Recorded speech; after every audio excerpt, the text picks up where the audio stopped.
All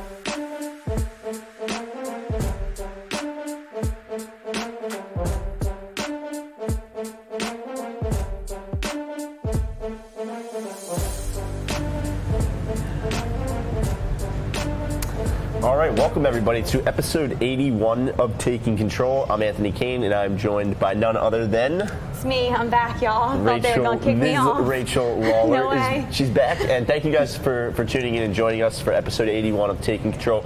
Rachel and I have some exciting news stories to bring you guys this week, and we're also going to be touching on the big game, which is right around the corner as well, and some unique ways that your business can take advantage of everything that kind of comes along with all the excitement surrounding the game that's coming up. With that being said, a few quick announcements. First and foremost, if you do join us every week for Taking Control, or you pop in every now and then, be sure to follow us on Facebook.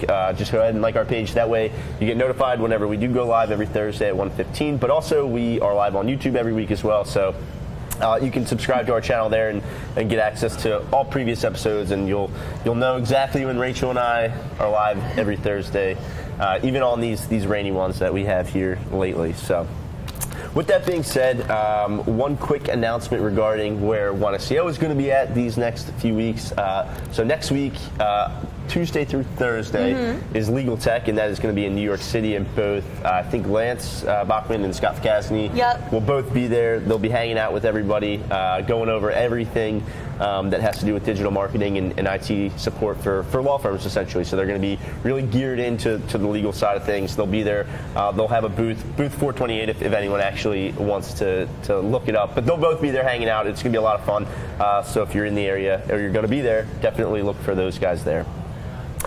So we'll jump right into the news stories. We're hiring. Oh, yeah, of course. We are hiring here at One SEO. Don't forget. Both the digital... Because we're fun. You want to come work with us. We are fun, and we're a big perk. It's not listed on the website, but you get to work with Rachel and I. Come join us on set for Taking Control as well. See if you can take my job. Both on the digital marketing side and the IT side. So all of our open positions, as well as sort of the prerequisites and everything like that, are all listed on the website. So just oneseo.com/aboutus/careers. Everything will be listed there. You can click through and see if anything would be a good fit. Worst case, just fill out an application and have a conversation with our awesome HR guy, TJ. He will. He's very open to hearing from everybody. So we're excited to grow the team because we are expanding and everything can be found online. So yep, that's all. We just want to meet you guys. Good reminder, Thanks. Rachel. I appreciate that. But we will jump into a big episode 81. I think that's every week we say it's a high number, but it really is, because when you look back at some of the older episodes, it's been a long journey. But wanted to jump into a story on Amazon. So this kind of pertains a little bit to people who are more e-commerce driven, people that either sell products on their website and also sell on Amazon, or ever thinking about selling on Amazon. It's no secret how large Amazon has gotten and how many customers are finding that they need to sell on Amazon as well, in conjunction with their website. But I thought an interesting metric that Amazon is now looking at and now providing to people that sell on Amazon. It has to do with sort of the customer itself, the customer metrics of people who are actually buying your product. And now they're giving the metrics of, has this person ever purchased from you before? Have they ever seen your product before? Because they're trying to identify if it's a brand new customer and what that cost per brand new customer is. Because, it's easy, if someone knows your brand or they know your product, to just go on Amazon, they search it, they buy it. That doesn't really tell you a lot of insight into your marketing efforts. It doesn't really tell you if people are finding you naturally. So I think it was a really cool metric because they're giving you that cost per, what's the cost per a brand new customer, someone that doesn't know me. I think that could be very insightful down the line, and even when you take it outside of Amazon, when we look at other forms of marketing, are we able to kind of give that cost per new customer as opposed to someone who maybe searched for your brand or something like that? So I thought that was a nice expansion on the side of Amazon. With that a little bit as well, kind of reeling it all the way back, when you look at kind of Search Console and you look at Google Analytics and what we do here from an SEO perspective, we look at returning visitors, we look at new visitors, and we try to segment that way already. I think it's a great step for Amazon in regards to trying to almost mimic a little bit of what Google's doing there and being able to see, okay, here's my returning traffic, here's my new traffic, here's my brand new customers on Amazon versus people that have bought from me before, their recurring purchases or whatever it might be. So definitely exciting to see on the side of Amazon. Pivoting a little bit to the Google side, something that Rachel, I think when this was first rolled out, we were really into it for the One SEO brand itself, and that has to do with Google Posts, Google My Business Posts. And it's something that I don't think enough businesses take full advantage of in general. So let me backtrack a little bit and explain what a Google Post actually is. So when you Google someone's brand and you get their brand to show up in that knowledge panel, that Google My Business profile on the right-hand side of the search results where you can get their hours and their address and all that information, there's now a section underneath for almost like promotional posts or just posts in general. Good way to share content. You can share blogs on there. And that's pages you want to highlight. Exactly, and I think that's where people they think that maybe they need a product or they need something to like a sale or a big promotion, but it's exactly what you just mentioned, where it's a great place to kind of leverage content that you already have on your website. So if you spend the time to put together an awesome blog, post it on the Google Post. You know, I thought it was Google's way of moving their terrible platform of Google Plus, and giving a little spin to Google My Business, because all of the information that any consumer, any client is going to need is right there. Phone numbers, hours. I love when it tells you when it's busy. I do that for my nail salon whenever it's busy. And at the bottom, you have free space to advertise what you want, content, blog, sale, promotion, and event. I used to post all of our events up there, where we were going, when we were speaking, what we were hosting here, and it's not a paid ad. Yeah, and that's the thing. So that's the thing to remember, is that you're not paying for this spot. It comes with your knowledge panel. Yep. Yeah, you mentioned that it's basically a free place to kind of post content. It's real estate right there on your brand that you can kind of take advantage of, and you're absolutely right. It's kind of that social aspect of a Google My Business. But it was a step in the right direction. It was a much needed step after the Google Plus. It was a huge step to kind of pivot this direction away from the Google Plus debacle, but which, for those that don't know, is officially dead now. But Google Posts, they're a great opportunity, and you know the Google Posts themselves actually do expire, so it's worth kind of taking the time to keep posting and updating. And if you have a sale going on, or you want to link to a specific product, create a little, small little graphic and link right to your website. Because ultimately, if someone's searching for your brand and that you do show up within that knowledge panel, it's important to get that click. There's so much, people think, well, they're searching for my brand, they're going to click to my website, but typically the way the search results work, like your brand will show up, you'll typically be the number one website, but after that you have your Facebook and your Glassdoor and all these other profiles and pages that might have mentioned you in the past. So it's not a shoo-in that you're going to get that click even when someone's searching for your brand. Maybe they get distracted and they start looking at a review site of you or whatever it might be. So this is another opportunity to kind of generate a click back to your website, get them on to your actual website. And I think the downfall here, which is why people don't jump through the ring of fire for Google Posts, is that it's at the bottom of your knowledge panel. So that's the one downfall, but really, why not utilize it? It's there, it's free, it's for you. It's certainly, take advantage of it. Yeah, it's certainly been suppressed to a degree over the last few months in respect to what Rachel mentioned, where it now shows towards the bottom of your knowledge panel. And I think also where people kind of lose faith in the posts is they look at the metrics. So Google My Business will provide you with metrics of how many views you've gotten and click-throughs and all that on your posts. And don't look at it as, well, I only got 45 views or I only got 200 views. They all kind of compound, and it's ultimately a way to just keep continuing to get your content and your products and your promotions in front. So I think it's like you have 35 more views. Exactly. Than what you're doing on other social platforms, other advertising channels. And not everyone's going to be a hit, and that's exactly what it is. It's just consider it like a social feed. You keep trying, and you look at those metrics that we mentioned, and you can see, okay, these are the ones that get a lot of views, or these are the ones that seem to get a lot of clicks. Maybe it's me giving a coupon code or a promotion or something like that. Then you just sort of in the future gear your content in that direction. With all that being said, all the metrics, it's great that Google provides that information. With that being said, though, it's worth applying some additional tracking, such as like UTM parameters or anything like that. Wrap it. Yep, wrap the it, links. just so you know in your analytics, how many people are actually clicking through and purchasing. So if you have the data, why not use it? That's true, Rachel. That is true. Thank you.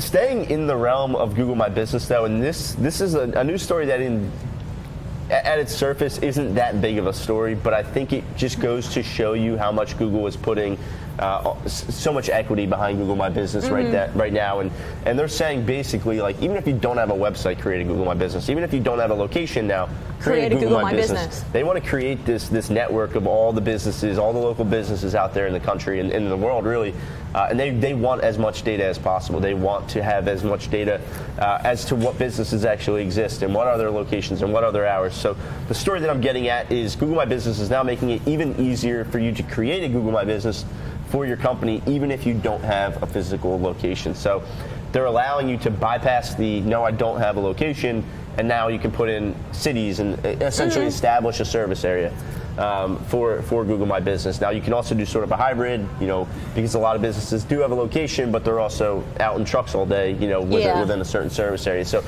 I kind of look at this as, yes, it's a great step because not everybody has a physical location where people can go to and stop in, or it doesn't always make sense. But I think it's a bigger point in that Google My Business is really, really growing, and Google wants this to be treated as almost like an extension of your website. That's the one point I was going to say, is now they want everybody to use it, which is like go on Google for not, excluding anybody without a storefront. But right. I also think it's just going to be beneficial for, if you have Etsy stores, if you, work in trucks, if you don't have a main location, but still want that extra channel to have your number, to show your website and things like that. I think it's so much more important than just here's my storefront, here's my address, there's my parking lot. Yeah, and because I think in 2019, one of the worst experiences that a user can have on Google right now is to search a brand and not get it. Because, really just hurting yourself at that point. They're likely looking to either get to your website, or they're looking to call you, or they're looking for your address, and by not giving that information when they expect it right there in that knowledge panel, you're really kind of shooting yourself in the foot, and I think Google sees that to a degree as well. I changed my search query. Yeah, when I look for something and I have something in mind and I see that there's no knowledge panel, I start all over. Because whether we think it or not, people react like, oh, is this business? Is that not the right name? Not right name? Are they not in business anymore? Is it not legit?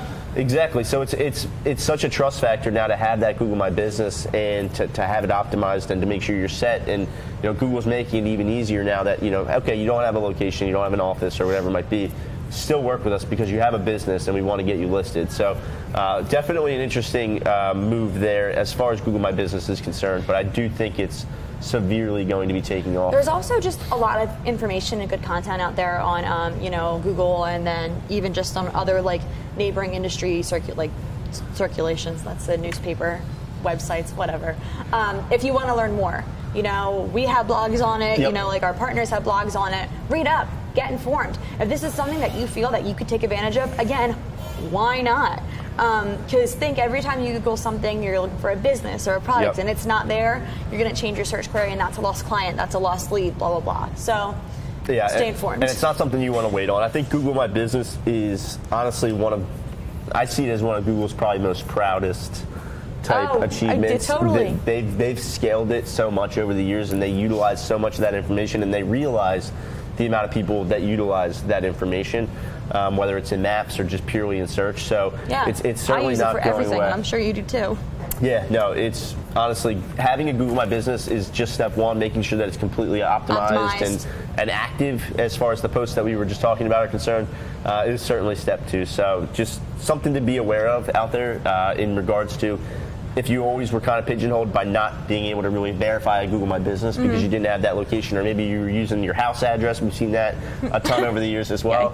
I'll do that. Take advantage of this new feature that's available. But one thing I want to ask the viewers before we move on to our other super exciting stories, if there's a post that you like to use, an idea that you have, please share it. I love hearing everybody's feedback just to see, how you use posts, how you use Google My Business, how you optimize it, blah, blah, blah. Love to hear. Yeah, that's all. Yeah, absolutely. We've seen some really creative ones, and then I think that we're going to get into a little bit of like how to kind of stand out a little bit and get a little creative, especially around this time of year. But we've seen some really creative ones on Google My Business, and I think that's really what it's all about. And you can kind of see that in the metrics too, which ones get the most views and the most engagement. But switching gears a little bit to YouTube, and one of the things I think that we've been experiencing a little bit more and more as an agency over the last few months is a pivot to not just video advertising, but a pivot towards advertising on YouTube. And you can get so crazy now with with how you target. And if you're looking for, maybe you're an HVAC company, you want to target people who are watching videos on how to fix their heater or something like that, because now they're frustrated. They're trying to fix it themselves. They get lost, and your advertisement is right there on the right, or your video is playing right in the beginning. And the big kind of conversation that comes up from an outside advertising perspective, just an everyday conversation, is everyone complains about the non-skippable ads, especially those long 15-second ones.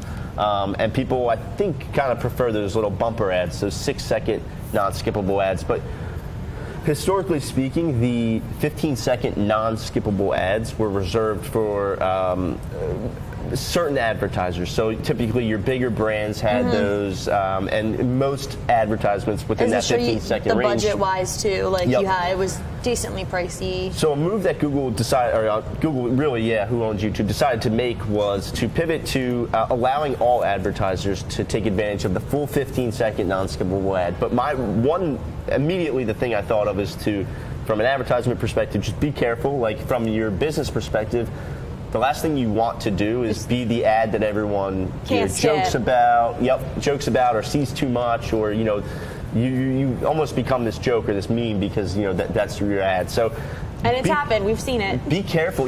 I honestly think the bumper ad, that 6-second, if you can get your point across in that creative metric, I don't think people mind those as much. No. So if you have, because then you actually sit there and you watch it. Exactly. And if you wanted to take advantage of that full 15-second ad, make sure you have something that I think is actually, you're going to utilize that full time length, and you're actually going to have a good point. And also keep in mind, you're going to be paying for the length of the advertisement watch. So if you're forcing people to watch the 15 seconds, it's going to cost you more.